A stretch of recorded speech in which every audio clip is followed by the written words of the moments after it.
हरियाणा में राज्यसभा चुनाव में बड़ा खेल हुआ, जहां निर्दलीय कार्तिकेय शर्मा जीत गए और गांधी परिवार के करीबी और कांग्रेस के दिग्गज नेता अजय माकन मामूली से अंतर से हार गए। लेकिन हैरानी की बात यह है कि जितनी जरूरत थी अजय माकन को उतने वोट मिले, तो फिर कैसे हार गए अजय माकन? इस रिपोर्ट में आप देखिए। By very narrow margin. Haryana Rajya Sabha चुनाव में कांग्रेस को बड़ा झटका लगा। झटका ऐसा कि शायद गांधी परिवार को भी सहन ना हो।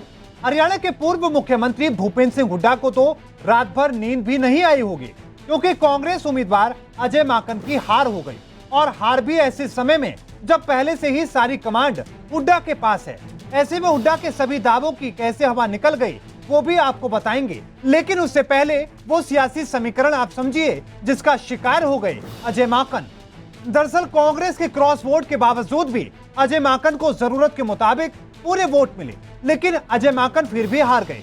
हरियाणा में राज्यसभा में एक वोट की वैल्यू 100 होती है। मतदान प्रक्रिया में सिर्फ 89 विधायकों ने वोट दिया, जिसमें एक विधायक का वोट रद्द भी हो गया। तो इस हिसाब से कृष्णलाल पंवार को जीत के लिए 2934 वोट चाहिए थे, लेकिन उन्हें 31 वोट यानी कि 3100 वोट मिले। उनके हिस्से में आए अतिरिक्त 166 वोट निर्दलीय कार्तिकेय शर्मा को चले गए, क्योंकि पंवार को दिए गए वोटों में दूसरी वरीयता पर कार्तिकेय का नाम था। कार्तिकेय को 29 वोट यानी कि 2900 वोट मिले, जबकि कांग्रेस का एक वोट रद्द हो जाने की वजह से माकन को भी 29 वोट यानी कि 2900 वोट मिले। इस हिसाब से पंवार को 2934 वोट, कार्तिक को 2966 और माकन को 2900 वोट मिले, जिसके आधार पर पंवार और कार्तिकेय को विजयी घोषित कर दिया गया। By very narrow margin, Ajay Makon has lost. very अब आपको वो सियासी समीकरण तो समझ में आ गया जिसकी वजह से अजय माकन हारे। लेकिन अब हरियाणा के सियासी गलियारों में एक बहस छिड़ चुकी है कि हुड्डा कांग्रेस की हार का ठीकरा अब तक दूसरों पर फोड़ते आए हैं, लेकिन अब हुड्डा ही पार्टी के सर्वे सर्वा हैं।